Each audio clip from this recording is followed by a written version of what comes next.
do you put Denise Herman nice into your full house best here quartet for the relay? Oslo, as predicted. I'm a the little weather's concerned. got something to do with I it, hope but she the gets it weekend together has today. something She shoots very to do slowly. with it as well. Plenty of people out on the tracks. In terms of viewing figures, Mike, cross-country often finishes second to biathlon, but in terms of spectators at the races, cross-country is nearly always ahead of biathlon. It's quite interesting. I mean, but biathlon is becoming more and more popular. There's the wind influencing that shot that's gone wild, the wind pushing the shots over to the right. But it's such an interesting sport today. I mean, remember the Olympic race. Who would have predicted Germany would not get a medal? Who would have predicted Belarus, looking at Skardino here, that Belarus would win the gold? Yeah, it was a great day for Belarus. And if they can back it up with a win here, that would be something special. But it's very seldom that the team that produce a massive surprise at the Olympic Games do it again next time round. But it's, you know, with Daria Domracheva, if they can stay within 30 seconds of the leaders, they've got a chance on that final leg. Very much. I think the Russian team today is an improved, certainly in terms of form, a much improved team. So we may see some surprises. Lara Dalmar. It's not been quite the season. By this time last year, Mike, she had wrapped up the World Cup standings easily. This year, theoretically, there are still 11 athletes that could win the globe. It's not going to turn out that way, really. The battle, I think, is going to go on between Kuzmina and Makarainen. One of those two is going to take it. But there are 11 athletes within 240 points, which is what they still have on the table. It's tight, and of course the point distribution with 60 for a win, 54 for second. Not quite the margins that you get in the cross-country field. These are the rifle checks. Domracheva just getting a rifle put through. So the trigger pressure is checked. The serial number on the weapon is checked. And the bolt is pulled back to make sure there's no empty shells in the chamber.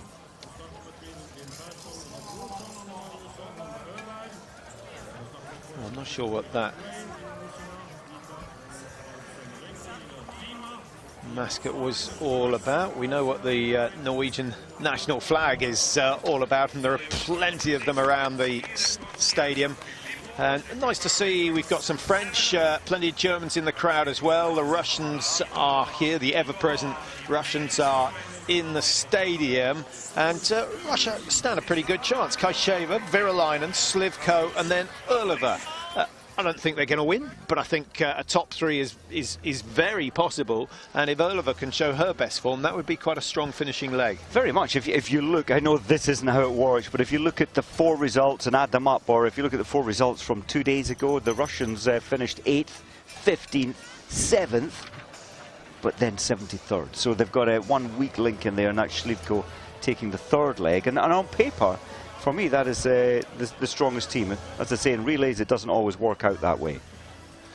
Well, the French won't be glad to hear that, because I think they've got a pretty strong team. Chevalier and Monnier, Doran Abert taking leg 3, and Ace Pichon is the anchor leg today for France. And they, of course, took the bronze medal in the Olympic Games, what was it, 3 weeks ago, the women's relay. Well, let's have a look at the course. Again, that climb out of the stadium. It's a very simple course, Patrick. You climb to the high point on the left, and then you were at the low point where that intermediate is down. Big climb up prior to the final journey into the range, and decent recovery down into to shoot twice. 5 shots prone, 5 shots stand, with the 2 kilometers in between, and 3 spare rounds if you miss any targets. And the easiest way to describe it: 500 meters up, 500 down, 500 up, 500 down. You've done it. That's your loop completed. Only 2 kilometers long, and they go around it 3 times, obviously, to make up the 6K. Good numbers attending, 23 teams in all. Slovenia at the back of the field. That's all to do with their ranking. USA, they've only done 1 relay, 1 World Cup. In fact, they haven't done any. Have they done a World Cup? I think they did the last one in Ruhpolding. They finished 17th there. They obviously did the Olympic relay, but focusing on other things in the earlier part of the season. 3 relays, 2 winners. Germany have won twice, and France getting a win in Oberhof in windy conditions. They've not got the wind to help them here today. They haven't. Jean-Paul, always the Grand Master there, and giving the team a lot of confidence. He's very calm, former biathlete himself. Team 17, Estonia, Regina Oja taking leg number 1 for them. And with quite a brutal start out of the stadium, it's so important to get a decent warm-up, not let the nerves take over, because if they do, you tend to stand there for 20 minutes doing nothing. It can be a nervy, so for legs 2, 3 and 4, you can't quite relax because you're always watching the race. You need to, because you have to get ready to be handed over to. Maren Hammerschmidt, starting for Germany, she did take part in 2 of these relays this year. In one of them they won, and the second one in Oberhof they took second place. She was on the penalty loop there. She wouldn't want to do that today if they want to get the first position again. You're going to give us a 1, 2, 3?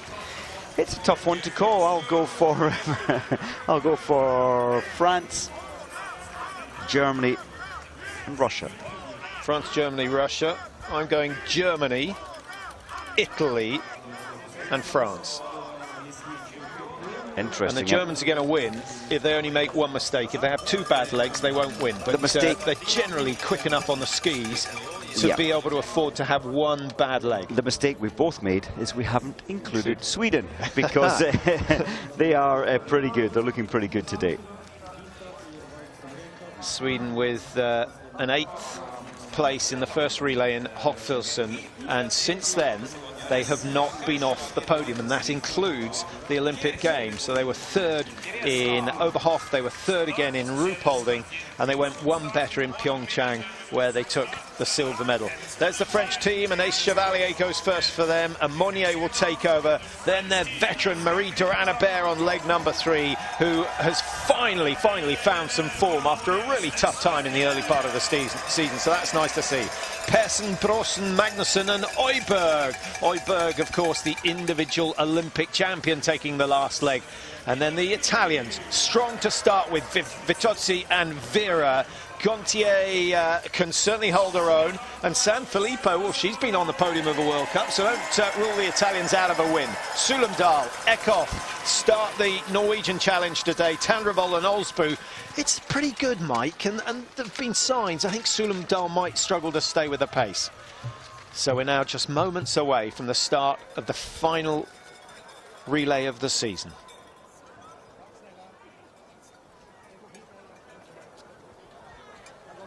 Well, welcome to Oslo if you've just joined us. The women's 4x6 relay is underway, and the crowds here in Oslo have turned out in good numbers. We've got lots in the stadium, as you can see. It's absolutely ram-packed, but plenty of spectators out on the tracks as well. Do you think most of them have come for the relay, Mike, or for the men's pursuit? Well, for a bit of both. This relay is always exciting, and when you look at the Olympic relay, for me, that was one of our most exciting ever in terms of relays, men or women. It was changing all the time. Belarus, big surprise, taking the gold. Sweden, not a big surprise, but keeping strong and confident on the range. The best shooting team and taking silver medal. And I think that Wolfgang Pichler, great strategy again today, just using, and in the same order, the same 4 athletes who took that silver medal at the Olympics. So they've got a routine now. It worked before. They can be confident. It gives them more confidence for today's race. Well, they're about to start the first of the bigger climbs. It's a little bit of a climb out of the stadium, as you can see, up at the level of the commentary boxes now, and number 1, Maren Hammerschmidt, leading the way for Germany. Everyone being patient, just sticking in there. Not quite sure why Puskachikova of the Czech Republic has found herself almost at the back of the field, having been on the 2nd grid. Didn't see it, but surely she's had a trip up, a fall, a broken pole. Didn't see it happen, though, to be so far back. Well, there she is, wearing 7, and we've got USA, Slovenia, China at the back as well. Is it worth fighting your way through? There's a lot of people, there's a lot of skis, there's a lot of carbon fibre that will snap if you get it wrong. It's stressful pushing your way through. Merkushina for Ukraine, she's had a problem as well. She's quite far towards the back when she started number 4. I'll tell you someone who's impressed me this season is Vitozzi, Mike. Consistent. Not, you know, we've always known she's got good speed, but I think she's stronger and faster, but she's much more consistent this year. Oh, she's brilliant, and only 23. I think we'll see her as one of the big names next season and for the future, maybe the next 10 years. Of course, the third, first and second last weekend in Contiolahti. Yeah, it'd be nice to have an Italian challenging for the Crystal Globe.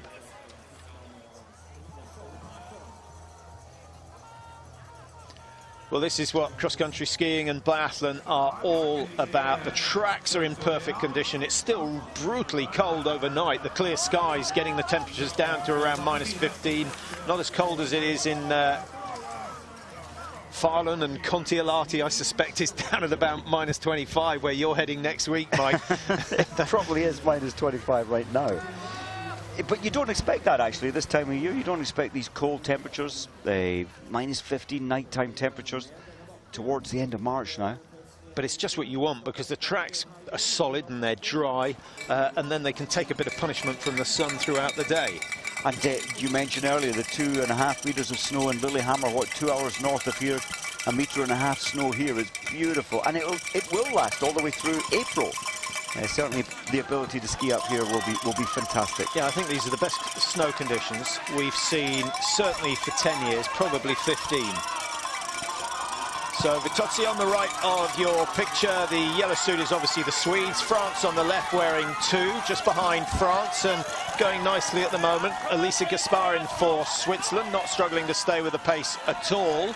And it's not going to change, and they're not going to separate too much until they come into the range for the first time, which is in 600 meters time.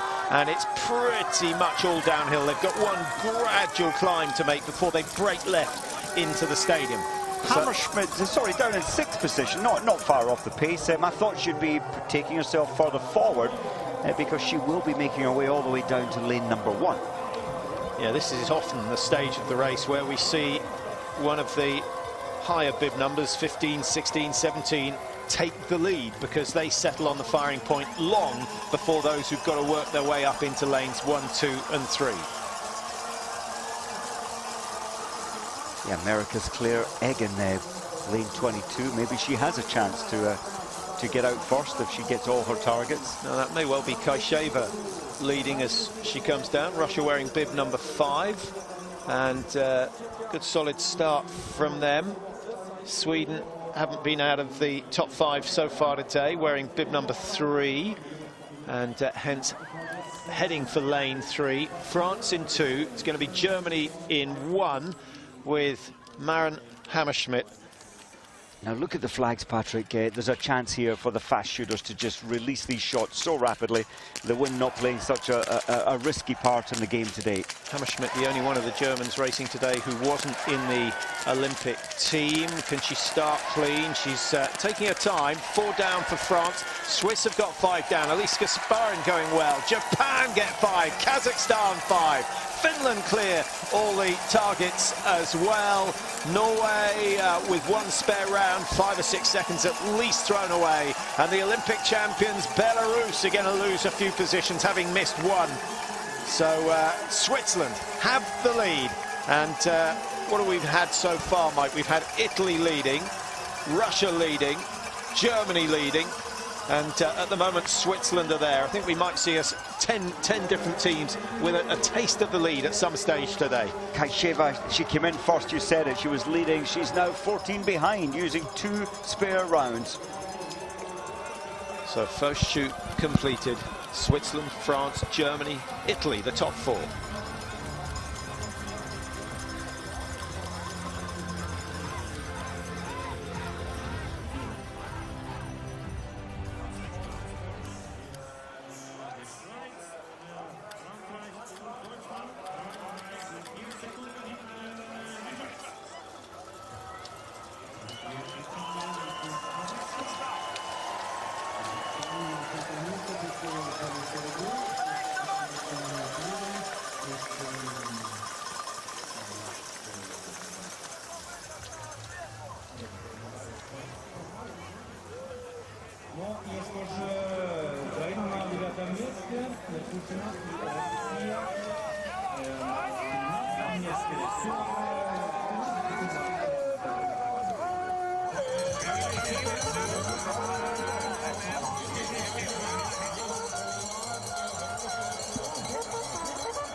First shoot completed. They're well into their second 2 kilometre lap at the moment, and it's France who go to the front for the first time, and Anaïs Chevalier, it is on course for them at the moment.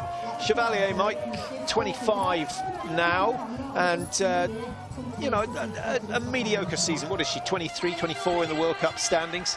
Yes, she's had, when you look at the Olympics, of course, the relay was successful, of course, and third in the mass start in Kontiolahti. Yeah, and actually her shooting let her down out in Pyeongchang. Struggled to contend with the tricky wind conditions out there. Others didn't, but she did. Vitozzi takes the lead on the same corner where she led first time round, 7:49. Vitozzi of Italy came out of the range 5.8 down. She was the fastest of those who required a spare round to clear the 5 targets, but not bad shooting from her. Sulumdal of Norway, only 9.3 behind. If she can stay within 15 seconds of the leaders, Mike, then Norway still have a chance of winning this one. She only used 1 spare, I think an indication her ski speed not quite there. What about Claire Egan? I thought she did a great job from a very low bib, 22. She moved all the way up to 5 seconds off the lead pace coming in, but she's the only athlete who's been on the penalty loop. So America, sadly, down in 23rd. 1:03 behind, and that's a lot of work for the rest of the team. Susan Dunkley next. She'll haul something back, but really put a bit clear, having a poor start there. I think trying to do so well today to finish on a high. Of course, there's only 2 days left for the Americans. They're not going to the final World Cup in Siberia. Yeah, and it's a shame because Egan's been doing well of late and skiing much faster than normal, which is why they put her on the first leg, which is where they usually put Susan Dunkley. They want Dunkley as late as possible, as she's their trump card. But Egan, you know, you've got to do it a few times before you learn how to cope with the pressure, because taking the first leg, Mike, is so very different to taking 2 or 3. It's so nerve-wracking. You're lined up against 23. You don't want to let your team down, and I think that's the issue in the relay. You worry more about the rest of your team than you do normally when you're just racing for yourself. Takizaki having a good run for Japan, and they've now got a couple of athletes in the cross country, a couple in the biathlon who are doing really, really well. They'll be looking forward to, what is it, 2022, 2026? 26, I think. 2026, Beijing, where they're hoping that they'll be hosting the 2026 Winter Olympics, which would mean we've had South Korea, China, Japan. I love it. What's going on? What's going on? Well, the European countries, and of course Canada, staging it 2010, so they're a bit early to put another bid in. Maybe America should put a bid in, but can they afford it? Do they want it? So it throws it back over to Asia. Well, Vitozzi's on good form. Yeah, 2006, of course, the last time that we had a Winter Olympics in Europe. But there are a lot of countries to share it between. The problem is, no one wants it. It's too expensive. I think maybe the design, the size will have to change. Possibly even a bit of country sharing with it. Norway and Sweden could stage an Olympics quite easily. So here we go. Shoot 2. First leg. Italy will have lane 1 this time round. And Vitozzi,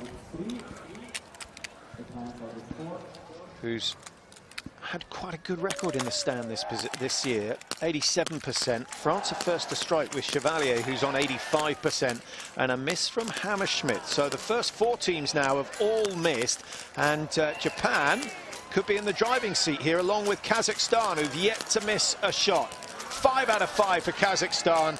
Great shooting from them, and so they go to the front of the field. Vishnevskaya doing exceptionally well. Belarus are clear, so the Olympic champions will start dreaming that the unlikely can happen. Russia with good shooting as well, Mike.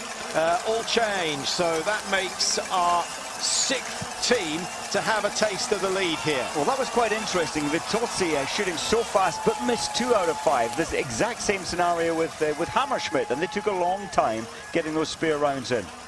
getting the final 2 targets down. The chase is now on. 17 seconds separating the top 10. Norway out of the top 10 for the first time from 9 seconds behind. Sulam Dahl now 22.5. Beaudry of Canada. That's a good run for her. She's been shooting well this year. And in fact, Ransom, Crawford, Beaudry all shooting well this season. That's been a marked improvement. So there you see the top 10. And the time difference is on the right-hand side. Belarus only 5.7 behind. I think Daria Domaracheva will be getting excited already, because if there's one race she's going to remember from this season, it will be the final leg of that Olympic relay. Oh, special, spectacular.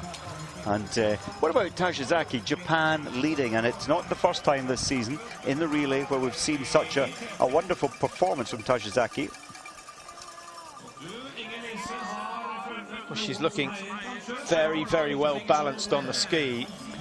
And 5th in the sprint competition. 5th, her best result, 0-0, perfect shooting. And I tell you elsewhere she looks to have improved is the strength of the upper body, Mike, and that's something that, you know, all cross-country skiers and biathletes have been doing over the last 3 or 4 seasons. Ever since they started double poling the Vassal off it, they've realised that arm power can be much more significant than it used to be. Yeah, you get those muscle groups able to tolerate high levels of lactic, and they're putting a huge improvement to your game. If you've got one aspect of your body which is weak, it lets you down. So the pace is on, coming up to 4.6 kilometers. Do you feel it's worthwhile sharing the workload between the legs and the arms evenly all the way through a race, or does the stage come where you say, okay, legs are tired, I'll just do a bit more work with the arms, let the legs recover, and then switch around? Yeah, I think when you switch into here, skate 2 now for Team 15, I think you can then engage a little bit more through the stomach, through the upper body, and as you say, take a little pressure off the pained, the hurting legs. Well, I don't think there's any doubt that Vitozzi wants to win this first leg more than anybody else. She has been pushing so hard out on the tracks. She's got to within 3 seconds now of the race leader. Vishnevskaya of Kazakhstan losing a little bit of ground. Sulam Dahl has lost 11 seconds since she left the range on that first climb. So Norway could find themselves 45 seconds or so behind the leaders at the first exchange. Team 17 going through. That's Regina Oja of Estonia, just ahead of Finland. Finland with Lehtinen, Toivonen, Laukkonen and Minkinen. Good names. Lots of ends. But no Makarainen, and she's at home watching, at home in the hotel watching this right now. Sulam Dahl, you mentioned how much she'd lost from the range. You remember the first World Cup, she came second in the first individual race of the season, the 15 kilometre. Yeah, but she was more surprised than we were. Oh, everybody. Yeah, she's had such a hard time over the last couple of seasons, and health issues have really been the main problem. It's the health issues, but then she followed that up with a 4th position in the sprint competition again at the first World Cup. World Cup 2 was good for Sulam Dahl, but after Christmas she's barely been in the top 30. Her ski speed deserting her, her shooting sometimes deserting her as well. Well, look who it is back in front. 3 laps and 3 times. Vitozzi has gone from in the pack to the front, now setting the pace, trying to open up a little bit of a lead before she comes into the first exchange. And the Italians have won Dorothy Vera on the second leg. If Vera can get through the prone, where she is prone to making mistakes, then they're going to be in a very, very good position. And it's quite interesting that the Italians, Mike, who are now a world-class relay team, still believe in putting their best 2, 1 and 2. It's interesting because I think Zingerli, he's had 17 years racing himself, and his theory is keep it strong and it will lift the performance, because they won't want to let me down for the last 2 athletes. They will have to stay with the pace. It'll bring more out of them, even though there's added pressure. But you don't think there'll come a stage where they say, okay, Sanfilippo, you're quick enough, reliable enough to take leg 2. Let's put Dorothy, or Doro as she's called, on that final leg and have a really strong anchor leg. My instinct would be to exactly do that, to save yourself with a guaranteed anchor, but I do like it seems to work. They've got a lovely free spirit, the Italians racing. This is a fantastic lead. Vitozzi is going to be handing to Dorothy Vera. If only this were the third leg, then they could get really, really excited. The Italians this season, incidentally, 12th, 6th, and then 2nd in Ruhpolding. That was a great relay from them. They finished 2nd behind Germany, with Sweden in 3rd place on that occasion. Their Olympics disappointing. I thought they could possibly touch the podium at the Olympics. It was a difficult day. They finished 9th. What about Claire Egan? She missed one in the pro. Now she's detached. The Americans are detached by almost a minute at the end of the field. 2:13 behind. I'm not sure they're going to finish this one. How long's the loop taking? Some what, six minutes? Five and a half, 6 minutes for each lap, so they've got to be a little bit careful. Here we go. Dorothy Vera starts the second 6-kilometre leg, and I expect to see her working pretty hard to try and take advantage of the lead that she's been given. Japan, the outstanding performance of leg number 1. That was a fantastic run from Takizaki, but just like the Italians, they've put their best first, so I don't expect to see them up in the top 3 for too long. Kazakhstan 7th, Mike. They had a crack at going into the lead on that second shoot, but losing a lot of time actually on that last leg. Vishneskaya fading. Team 9, Switzerland going through from Elisa Gasparin to Lena Heike. Norway, Tiril Eckhoff, what will she do today? Close that gap, I suspect. The last 2 relays, she's been on the penalty loop in each of them, and both in the stands. She'll have to hold her nerve today. But does she have a choice? Surely she's got to go 100% to try and close the gap, and then just hope that the prone shooting goes okay. Conditions are pretty good for Oslo, which is often very tricky for shooting. Conditions are lovely. Well, there you see the standings after the first leg.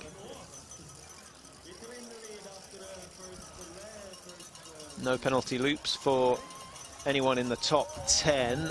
America actually the only team to have been on the penalty loops so far.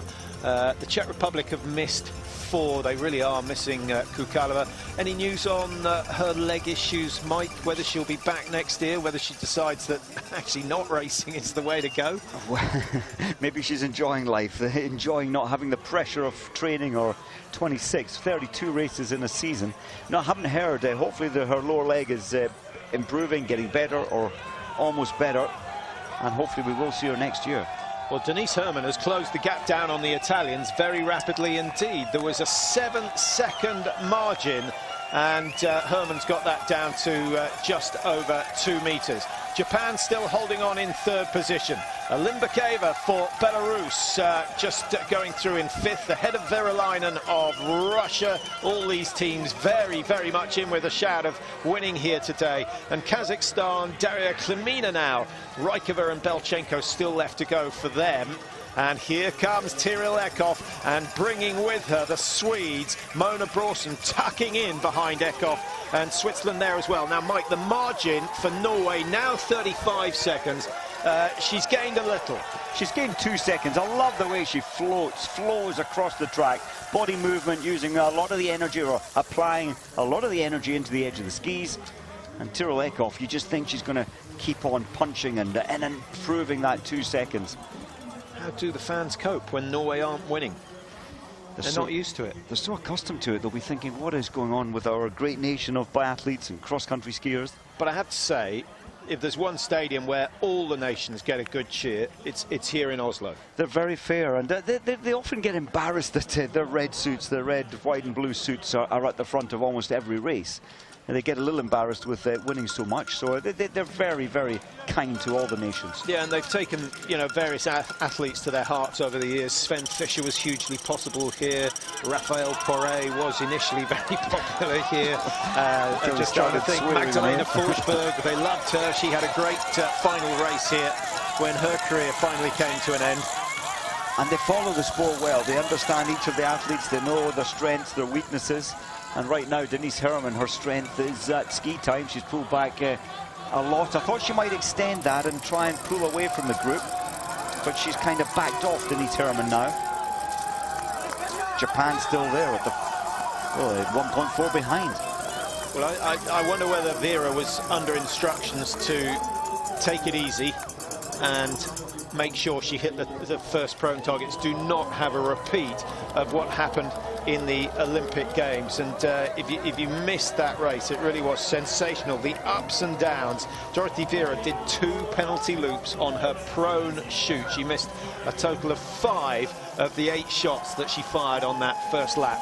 But what did she do next? Well, it was a miracle. 5 out of 5 in the stand and went back into first place. It was a miracle. How can you do 2 penalty loops in a race and then pull yourself back? It was a fantastic race. Yeah, Italy in the end finishing down in 9th place. Gontier and Sanfilippo taking legs 3 and 4 for them as they are today. I hope, Patrick, and I think we will see Dorothy Vera. She'll be into the range in lane 2, just behind Denise. Here she is. And I hope we'll see Dorothy Vera going back into her automatic fire, rapid fire. And I do hope she gets 5 out of 5. So Hermann for Germany, the formerly cross-country skier. We've got Dorothy Vera in lane 2. Then France with Celia Ammonier in lane 3. And we've got Japan with Furuya back in lane 4. Furuya, I thought that was the name for the Faroe Islands. 4 out of 5 for Dorothy Vera. Yes. It's paid off. It has paid off. Now she can start to press the accelerator because she's one of the best at skiing hard and shooting well in the stand. There's my theory on Denise Herrmann. I respect her. I think she's a great biathlete. But look how slow in comparison she shoots. Yes, she's missed one, which is good shooting. But look at the time she's taking now to put the spear around it. Because she's only done 2 seasons of biathlon, you need a long time to get used to this crazy panic scenario. She's got it. And still in the race, but she'll have lost, what, some 17, 20 seconds, maybe more. No, I don't know if you saw what I saw. A couple of tears running down each cheek. Is that the sunshine? I suppose it could be. Or having an emotional time out there. Not sure. Ukraine, 2 misses. Kazakhstan, who were right up in the lead after the second shoot in this race, are going to struggle to stay in the top 10 now. Heikki of Switzerland is 6. Verlainen of Russia 7. Bråsen of Sweden's 33.5 behind for the Olympic silver medalist. And Tyrell Eckhoff, who started this leg 33 behind, is now 36.7. Kazakhstan a penalty loop, and I think Ukraine, no, they avoid it, just. What a turnaround. Herrmann 27 behind now, 27.3 Germans in 5th place. She'll pull a lot of that back though. Italy, France, Belarus, the leading 3. Japan still holding on to 4th place. Well done to them. And Germany in 5th, 27 down.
Three shoots of 8 completed in this women's 4x6, and we've got Italy and France out front. They're pretty much neck and neck, and then a 20-second gap back to Belarus with Ambakeva on her own and just trying to get away from Denise Herrmann. Actually, Denise Herrmann closing down on Belarus and hoping to get back up into the top 3.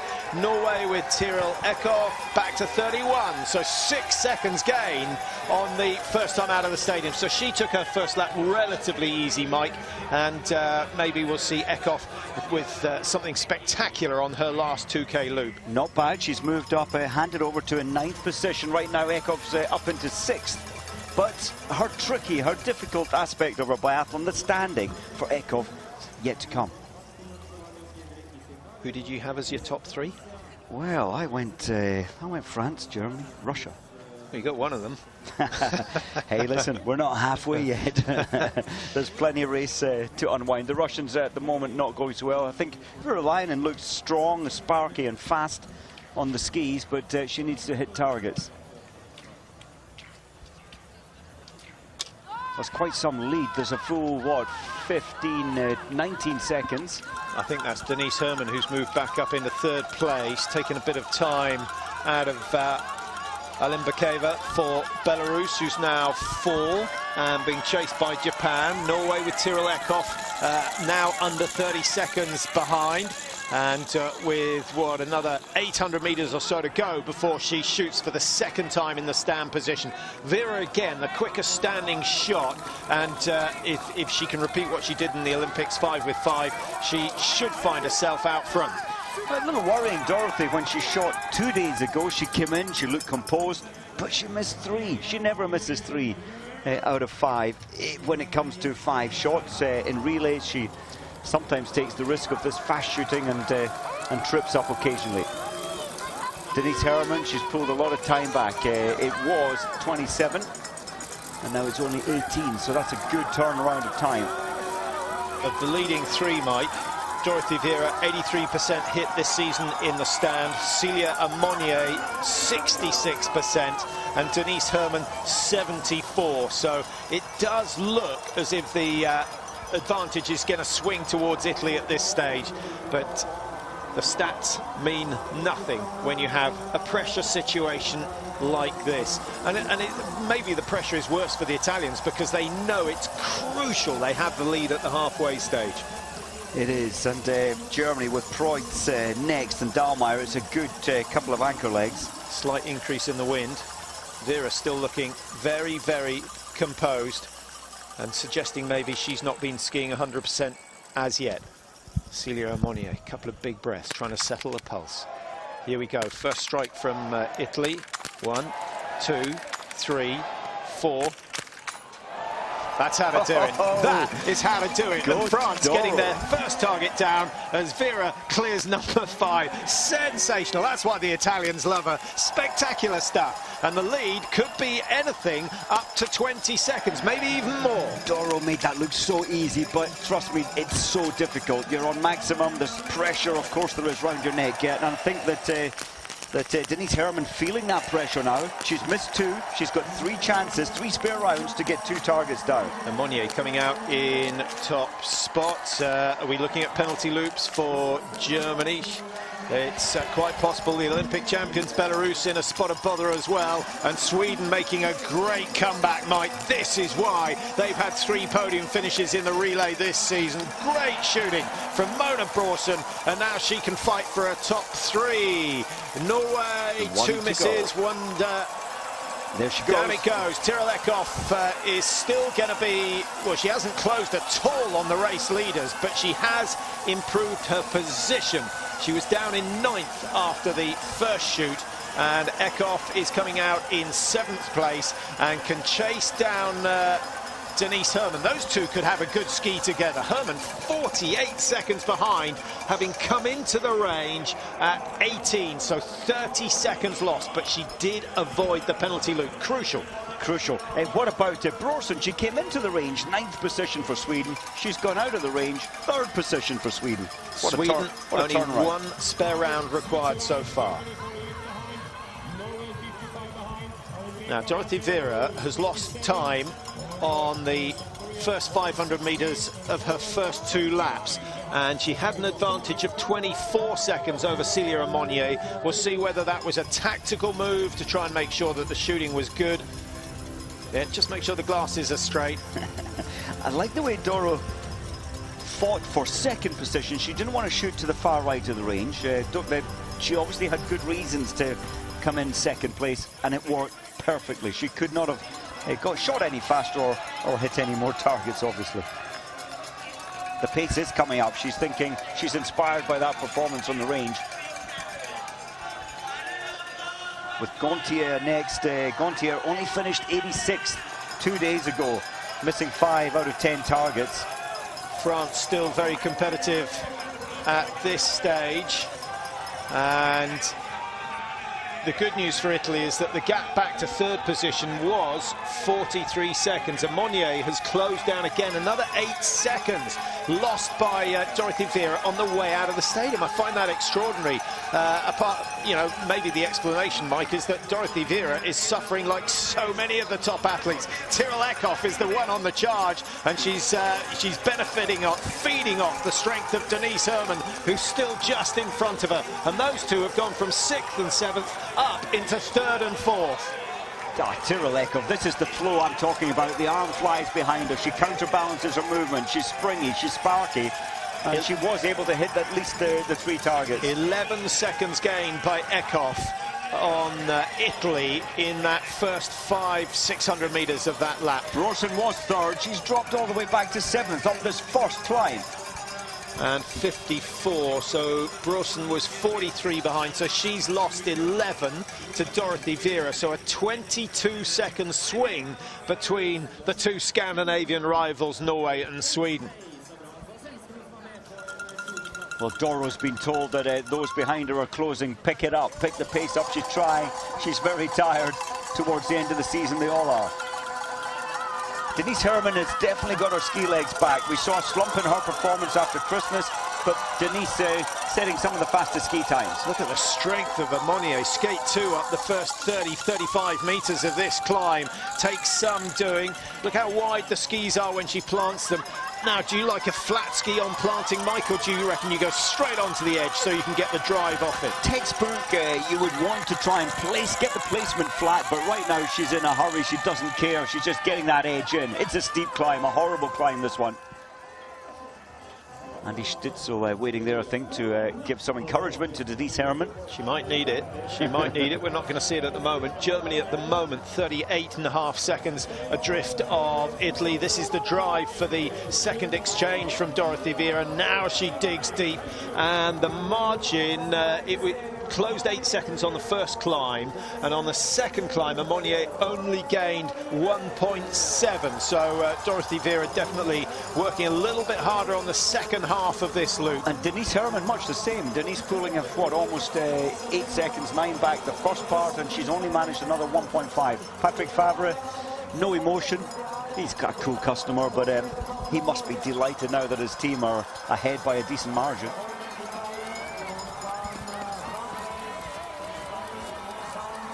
Nice to see her leading both sides. Quite a skill to have. It takes a lot of discipline to train your left lead as strong as your right. Nearly everyone has a favoured side, but I guess the textbooks would say they both need to be equally strong. Celia Monnier, great gutsy performance from her, and she hands over to Marie Durand-Hébert. So it's going to be Marie Durand-Hébert up against Italy's Nicole Gontier. I know where my money would be on that, having seen what Durand-Hébert's done over the last couple of weeks. Very much. We just saw Eckhoff there. She had left the range 7 seconds behind Denise Herrmann. She's now ahead of Denise Herrmann. In she comes for the exchange. Gontier is ready. Sanfilippo knows that she has just 15 minutes or so before she'll be required to prepare for the final leg. Can Italy hold on? France certainly in a good position to chase them down. And France, are they thinking about winning, or are they thinking about defending second? It has to be the former. It has to be, and they've got the strength with Durand-Hébert and then Anaïs Bichon. Anaïs taking 2 bronze and 1 gold from the Olympics. Anaïs Bichon as your anchor is a safe anchor. The Norwegians loving the performance and the effort from Tyrrell Eckhoff. No, the shooting wasn't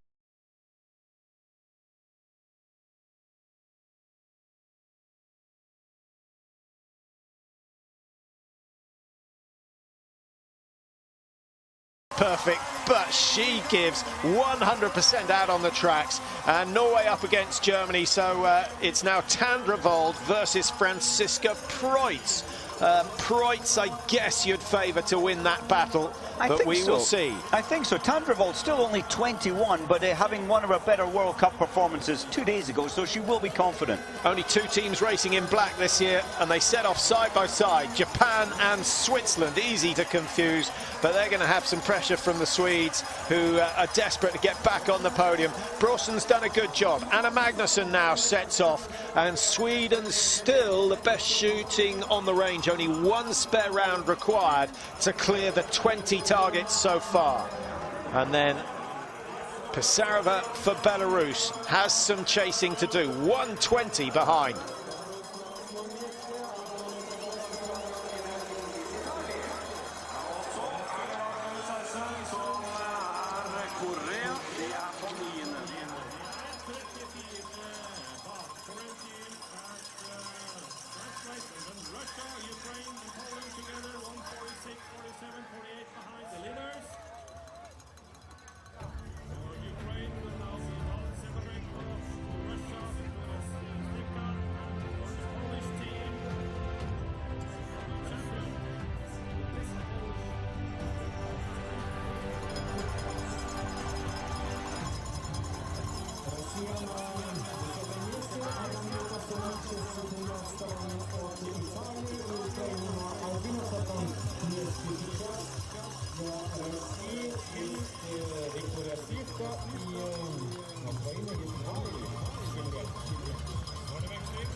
The atmosphere building here in Oslo.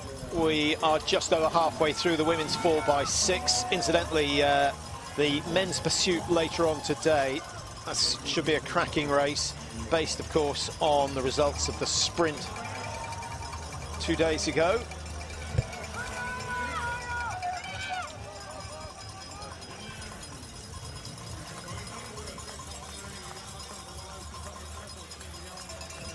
This is a good ski. I'm impressed by what Nicole Gontier has done so far, Mike. I thought she might be under more pressure from the French, but she's doing well. Durana Bear has closed the gap to, in fact, Durana Bear losing a bit of time in the opening 500 metres, but now starts to close it down as they come towards, what is it, 700 metres from here to the finish, to the first shoot. So in a sense, Gontier being handed over to by, what, a 15-second advantage. She went out like a rocket up the first climb.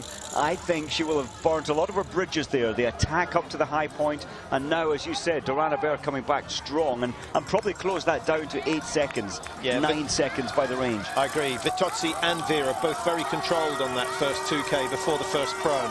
So it's so difficult to do when you've got fresh legs, fresh attitude, fresh and out in front. You feel good, but then if you're above what is your acceptable pace, it really does hurt later. Down to 12 now. I think Tandrevold going well there. She is sort of renewed confidence with that result a couple of days ago. Yeah, the 23rd position, missing 1 target. Ski speed is okay. Shooting is good. Durana Bear 17th in the sprint 2 days ago and had a very good run out in Kontiolahti. Got to 8th place in the sprint, so that will have given her confidence. Preutz, well, her best recent result was obviously the 4th place she got in the Olympic individual, shooting 20 out of 20. And you know, 3rd leg of the relay, you want a reliable shot to keep you in contention. Even if you don't have the lead after the 3rd leg, get someone who's going to keep you in contention. Gontier seems to be rushing.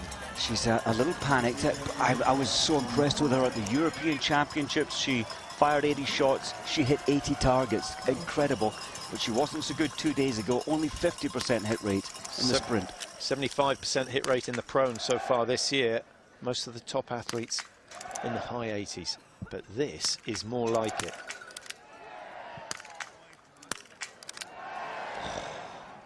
Where did that one go? An opportunity now for France to close the gap, if not take the lead. It's going one way or the other, and France, Durana Bear, broke the position too early, didn't follow that final shot through, and she now loses her opportunity.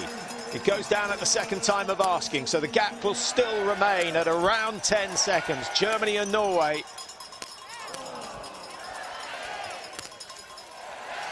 Well, Preutz shooting fast. She's normally got that good, fast routine. The spare bullet in easily.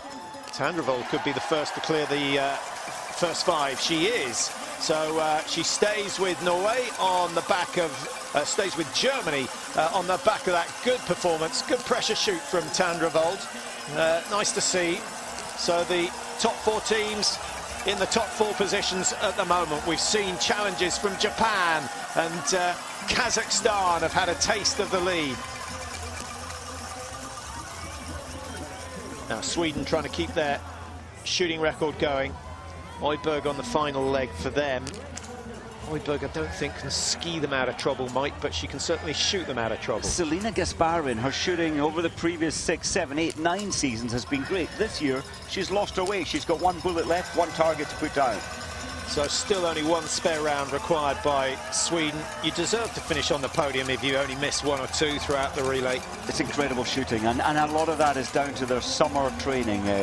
Under pressure so much in terms of daily shooting, and you just become accustomed to pressure. Pisarova goes 5 with 5. The Ukraine with Vaya Shemerenko on course at the moment. The Ukrainian twins, just one second apart in the sprint event. So often they produce similar results. Well, on the previous leg, Susan Dunkley did bring America back a little into the race. From 23rd, she moved up to 19th, but they're still 3:15 behind.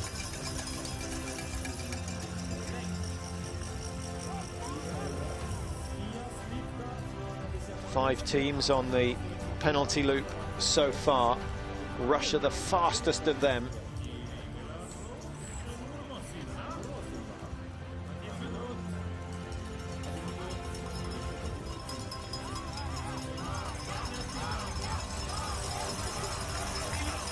That 1 spare required by Gontier could prove to be very, very crucial come the end of the day. Frederica Sanfilippo would have liked a 20-second lead to take into the final leg. They've still got the standing shoot to go, and Durana Bear Mike coming out of the range was, what, 7.2, so hasn't made any ground on the first climb. It's the second climb, which is slightly longer, slightly steeper. That's where she seems to gain. Yeah, it's interesting. I'm so impressed with Gontier. She appeared 2 days ago to have lost form, to have lost her shooting today. She's got her skiing back and her shooting back as well. So 2 good duels going on here in the biathlon.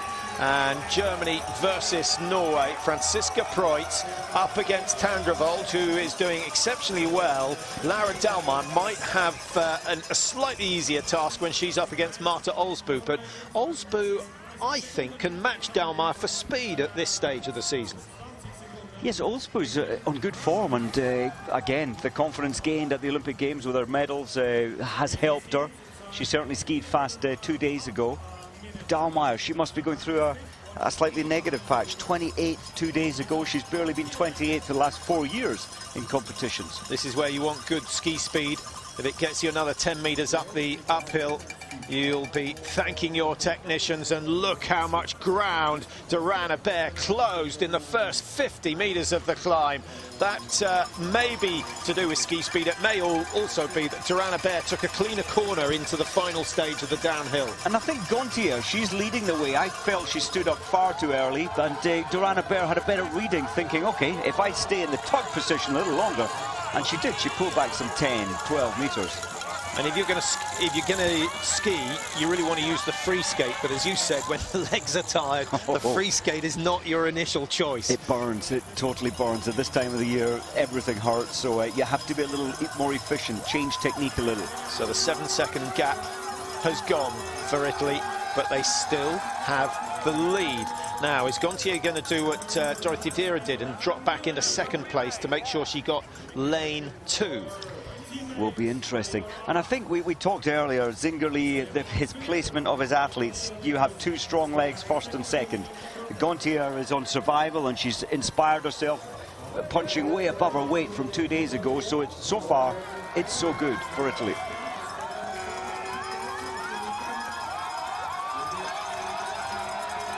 Well, let's have a look at the stats for the standing shoot for those athletes involved in the chase for the podium finishes.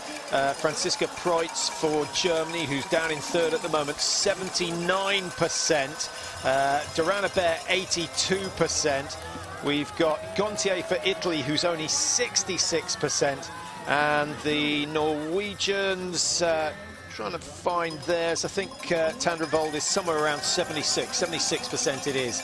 So that would suggest that Durana Bear is going to exit the range in top spot.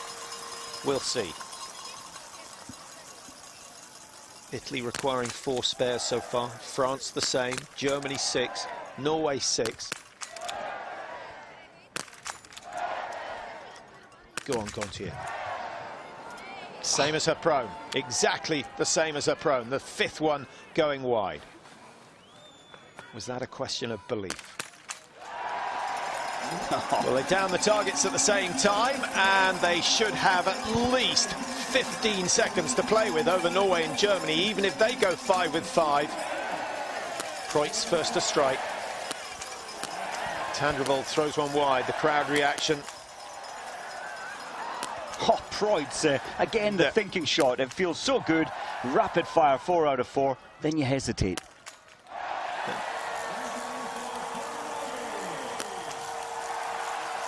Well done, Tandrevold. That was a pressure shot and a half. And she keeps Norway in with a chance, not just of getting on the podium, but of winning this one. Because Olsbu is certainly quick enough to win if she can shoot well today. But that's a fantastic race developing, Mike. We haven't mentioned the chasing teams at all. Japan are still in 5. We've got Switzerland 6, Shemerenko of Ukraine in 7, Magnusson of Sweden in 8. And team 13, you can see there, Japan with Mitsuhashi, Yuri Tanaka on the last leg for Japan. Can they get, I mean, a top 10 is a good result for the Japanese, Mike. Ranked 13, if they got a top 5, that would be sensational. They've got belief, confidence growing all the time, and when you've got one good player coming 5th 2 days ago, the team is inspired. It's going to be tough. Ukraine, Sweden, Belarus, Russia still behind them. There are some hungry teams there. Yeah, any mistakes will be punished without a doubt. Russia not going so well, let's be honest, for Russia. 158 behind, 10th position. Sweden have still yet to miss their second shot. Brilliant, brilliant shooting from them. A joy to watch. And is it going to be good enough to get them into the top 3? Well, it doesn't look like it at the moment, because those leading 4 teams skiing so fast. Shlivko, the Russian there, struggling, the pressure. She's had to push hard to try and compensate for the poor time from Virolainen. No World Cup win to back up their Olympic glory for Belarus. 2 penalty loops to do for Pisareva, and Daria Domracheva can get her skis off again and put her feet up, because it's going to be a while before she has to start the final leg. Poland with Kamila Zuk, Magdalena Guijdon, the most experienced of the Poles, taking the final leg. Top 10 again would be a solid result for Poland, but it's Italy and France fighting it out for 1 and 2.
Norway still hanging on in 4th place, and Tandrevold has excelled herself here, as has Gontier of Italy, now in 2nd place, but not letting Marie Duranabert get away.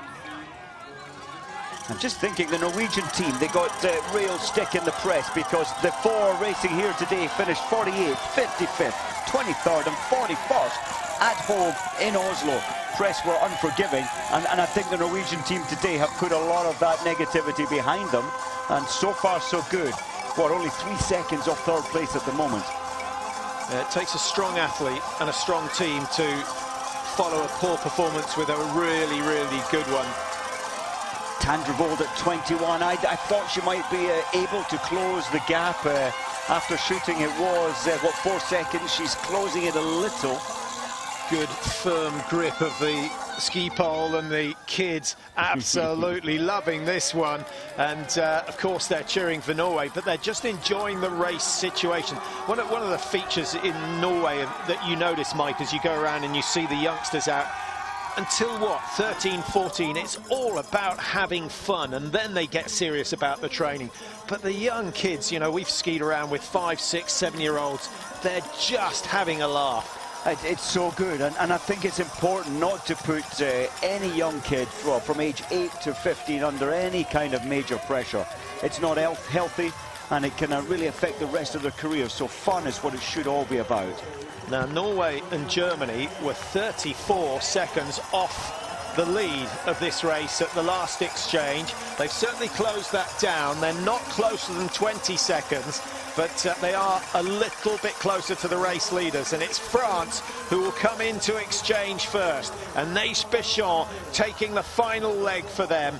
And for Italy, it's Federico Sanfilippo. Now, what's Sanfilippo done in the last season, Mike, or the last, let's say, 4 or 5 weeks that makes us feel she can hold on here? I think she's a safe bet, Patrick. 36 a couple of days ago, missing 2 targets.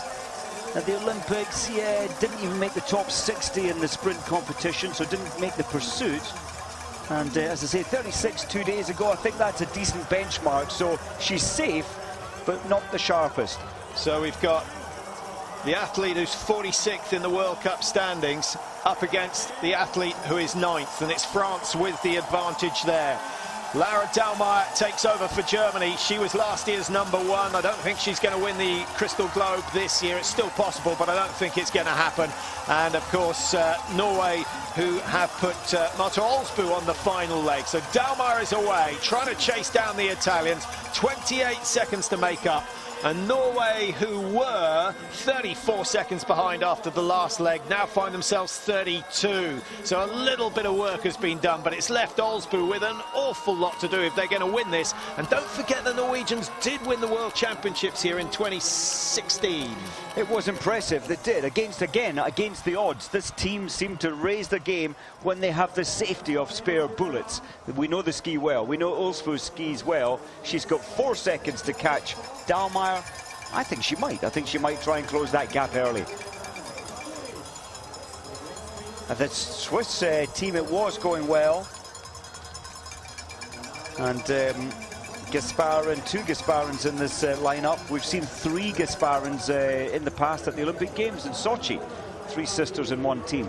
Kadurish takes the final leg for Switzerland. Their relay performances so far this year, they've had a 5th, a 13th and an 8th, currently lying in 5th, so they could equal their performance in Hochfilzen, which was the first relay of the year. But it's still not going to be easy, because the Ukraine, with Yulia Zhima on the last leg, she's one of the form athletes, and of course got 3rd place in the sprint 2 days. Oh, now! Terrible handover.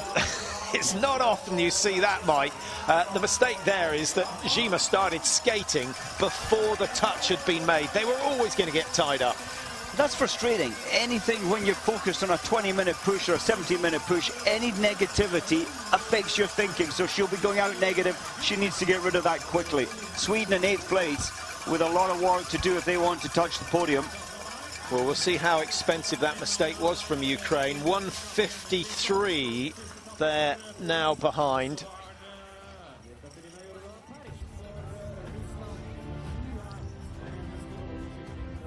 Race leaders France, and Anaïs Bichon on the final leg for them. She had a good run in the sprint 2 days ago, finished 12th, missing just one target in the standing position. And Bichon, of course, an Olympic medalist. She got a bronze in the relay, but far more importantly for her, she got bronze in the pursuit as well, hitting 19 shots out of 20, having started that race in 19th position. So it was one of the great comebacks of the biathlon races out at the Olympics in Pyeongchang.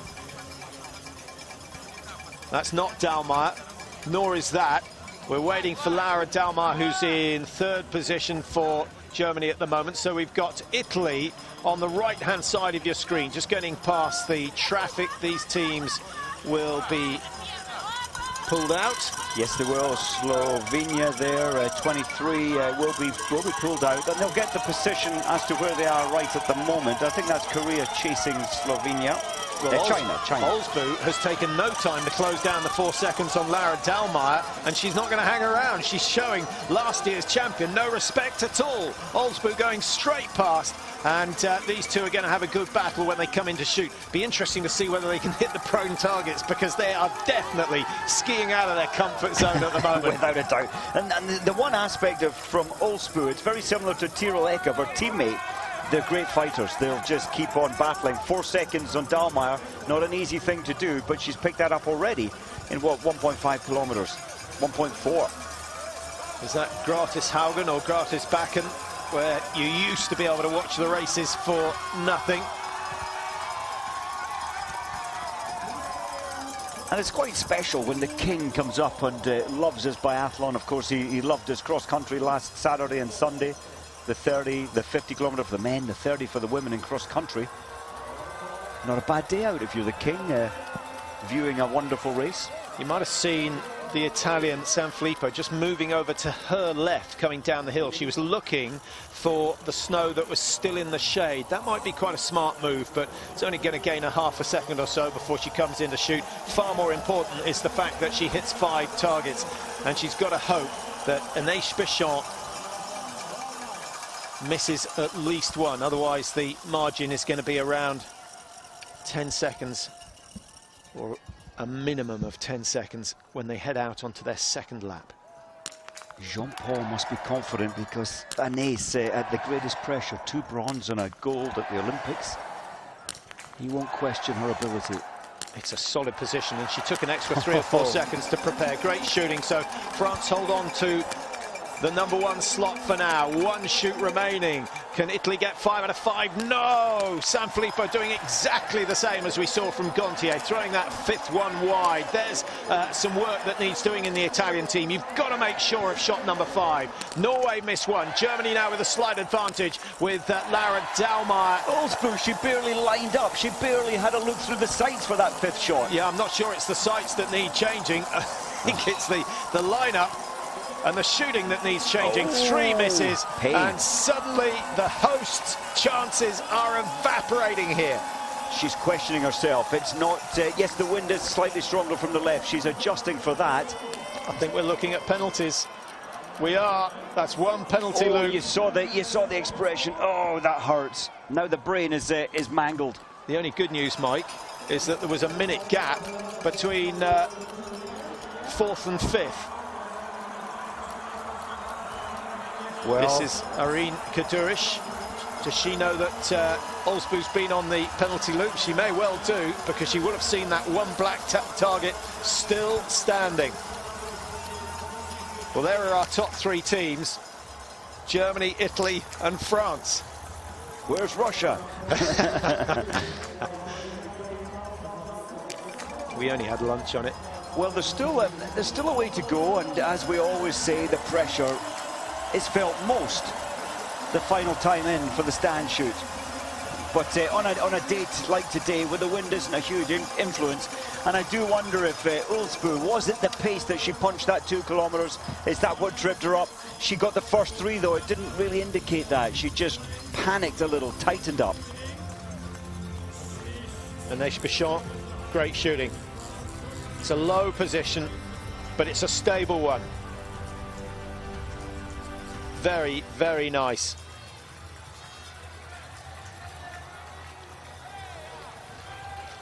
Now the margins with just under 3.5 kilometres still to ski. France have 17 seconds over Italy, who've had a tremendous race. And certainly, Mike, the pros and cons of putting your best first, it does mean that everyone out there gets a race. Vitozzi had some pressure, Vera had a little bit of pressure, but skied really well this time.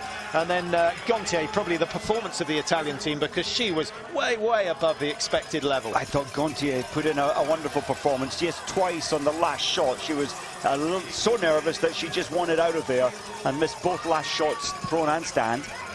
But Sanfilippo, composed. Dalmeyer was some 8 seconds behind Italy coming out of the range, so she's done some good work over the first 600-700 metres, but she's got more to do if she wants to close down on France. 25 seconds clear now, Anaïs Bichon. She is absolutely flying, and 25 seconds, Mike, that's definitely 2 spare rounds, probably 3 if her drills are good. Yeah, very much. She knows, and she shoots quite fast as of course, Anaïs.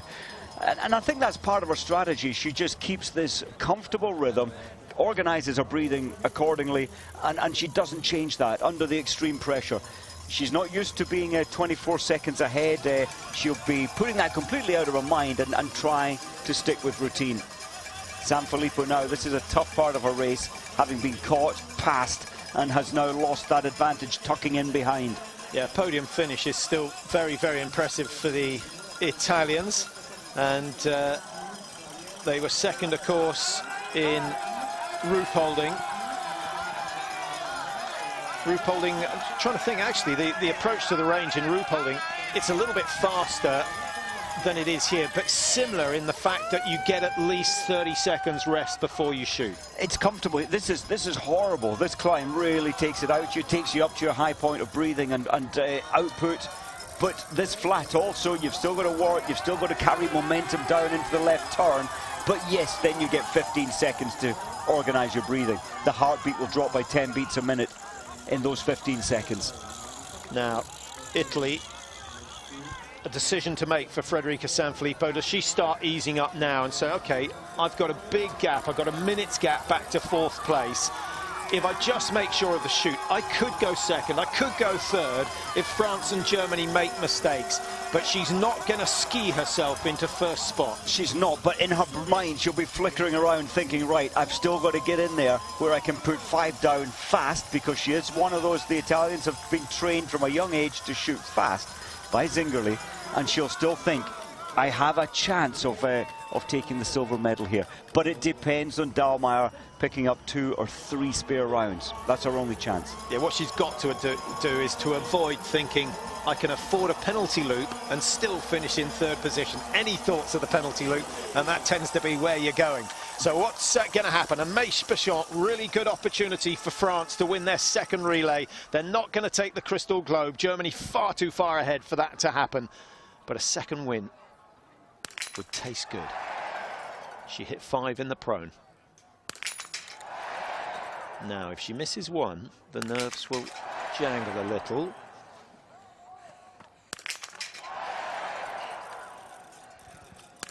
One to go, and the win is theirs now.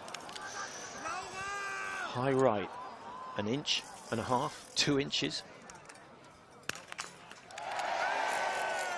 Here comes Dalmeyer. Dalmeyer, at the most, can take 10 seconds out of Bichon. I'm not sure she can even do that at this stage. 5 out of 5, that is how it's done. The shooting is still there. The skiing hasn't been as good this season from Dalmeyer, but she'll love the fact that all 5 went down at the first time of asking, and she will be hungry. She's been short of success this year. What do France have to play with? You can see it on the clock.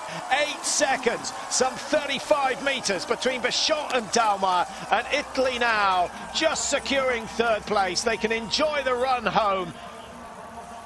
Well, 8 seconds. Bichon, it was 25 at the handover. That spare shot, so expensive for France. Can they hold, can Anaïs hold back Dalmeyer? Dalmeyer had some kind of extra freedom one there. And I thought when Dalmeyer's built a position, a fan behind us, really screamed her name. And thankfully, that didn't put Dalmeyer off. It takes more than that. Now, Osbu shooting well in the stand so far this year. Cleared 5 out of 5 in the sprint race.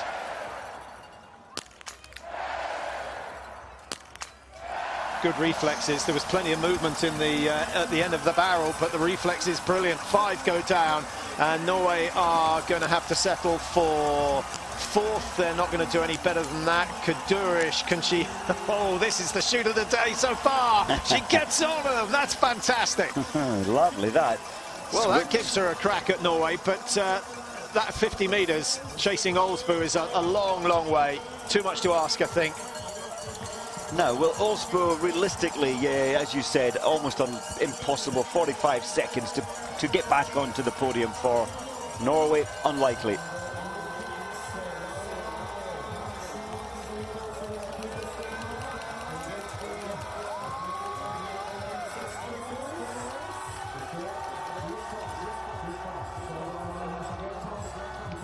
No real gains by Dalmar so far on this final lap, and Ace Bichon is getting the encouragement. She had the nerve just to adjust the glasses on the way down that little downhill, but she is hanging out now, Mike, and Dalmar still looks very composed. I think Dalmar will know it's the uphills where she can gain.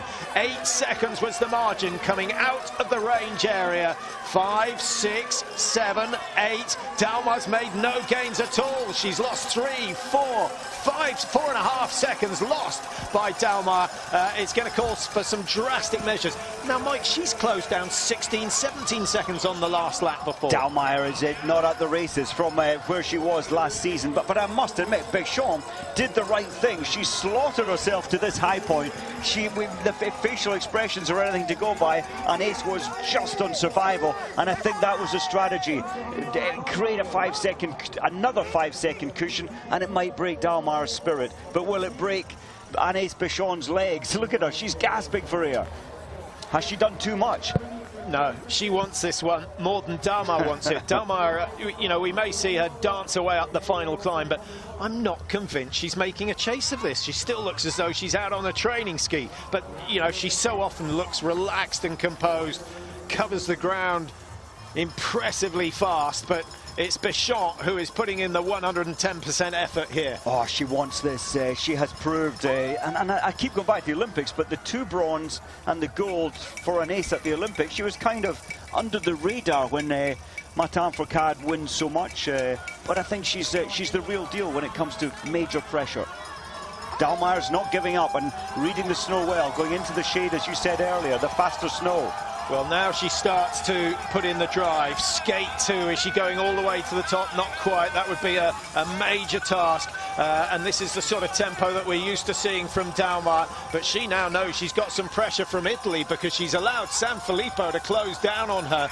And only some 14 seconds between Germany and Italy last time they went through the checkpoint. 5.4, 600 meters to go, and plenty of time to play with. It's going to be a French victory unless something disastrous happens on that final little climb. 14.4, well done on Ace Bichon. And I think she went for the suicidal attack up the first climb to break Dalmar, to make Dalmar realise, oh well, I cannot close this gap. But Dalmar is not the same biathlete as last year. Not at all. That setback at Christmas, she was unwell, she's missing a couple of World Cups, definitely not the same. And Ace having a good look through her legs. Dalmar nowhere to be seen. Yeah, that's what you want to see. Nothing. There's the margin, and the Northug step is not going to be a problem for Ace Bichon. The French team enjoying this one, and so they should. It was a fine performance from them in Oberhof when they won in very, very tricky conditions. They've done it here where everything has been fair and square. Wonderful performance. Just 6 spare rounds for the French team, no penalty loops, but 7 spare rounds for the German team and 8 spare rounds for the Italians. So it is all about shooting today. Of course, Norway on the penalty loop and 10 spare rounds. Is she going for a flag? She's got enough time to do that, but she may not want to risk it. Final little corner, and then up over the The little hump, the bridge. Ooh, standing tall at the top of that rise, the weight can go back, she doesn't care. And I think she's won herself a job for the next, 5-6 years. Anchor leg for France in the relay. So France it is who win the final relay of the season. Chevalier, Amonier, Duranabert and Anaïs Bichon with a really solid run to hold off a charging Germany. The spirit, the French team spirit, they're a good team, and I think that's why their successes over the years have been so good. Yeah, they're together. A mix of youth and experience, that's always been a feature of their team. Germany and a minor celebration from Dalmar. Hammerschmidt, Hermann, Preutz, Dalmar. Hermann Mike with too many misses on the prone. Germany's shooting 7 spares required. And Italy, who really made the race, to be honest. Vitozzi and Vera led for so long. Nicole Gontier held on. Sanfilippo, it was always going to be a big ask, Mike, but she's in third and only 33 seconds adrift of the winners. I think it was a wonderful performance. Yes, we saw them lead for the first 2 legs and half of the third leg, and I think that's the way to run it. If they weren't in the race early on, it would put a lot of pressure on Dorothy Vera, say, taking third leg, and of course Vitozzi, let's say, taking anchor. I think they did the right thing. Predictions, well, I didn't get my Russia right, but France and Germany 1 and 2. Yeah, I had Germany, Italy, France. I got the order wrong. Just felt the Italians had something to give, and the Italian men will be looking for a good result in the relay tomorrow as well. But the men have a small matter of a pursuit coming up this afternoon to think about first.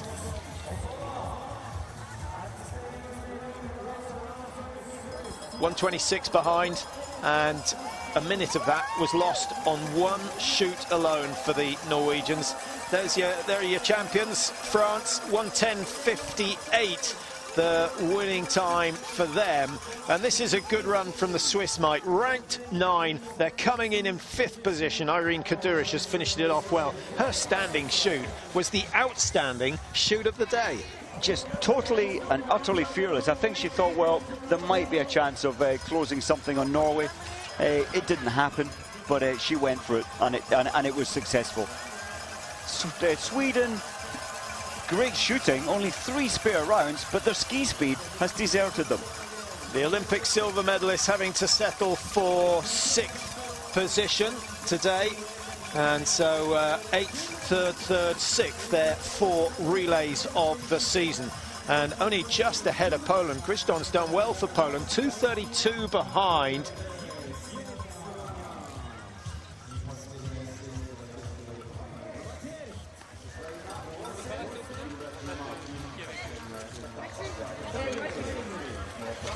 Well, let's have a look at the programs that remain. 2:15 UK time for the men's pursuit. We'll be on air hopefully a couple of minutes before that, just to introduce the skiers. And then the women's pursuit tomorrow, 11 o'clock in the UK. And we'll wrap up the program here in Oslo with the men's 4x7.5 relay. Let's hope it's a cracker like the last couple that we've had.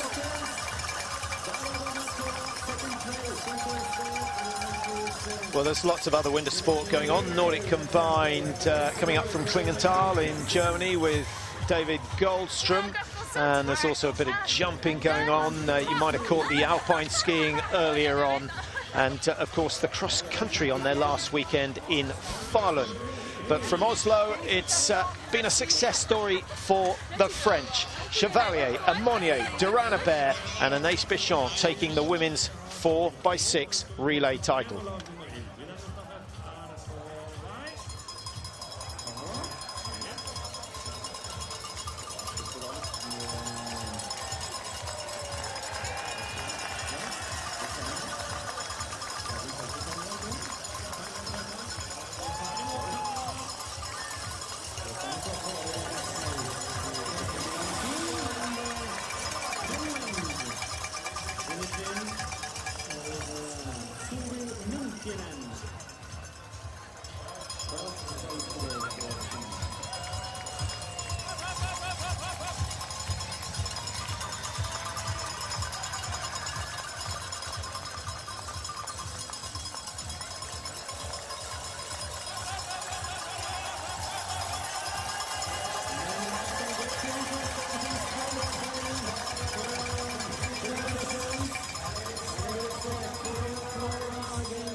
Youngstar for 15-16 gutter og 16-50 Youngstar for 15-16 jenter. Det våre fremtidige skilledestjerner som skal gjøre om de 50 beste løperne.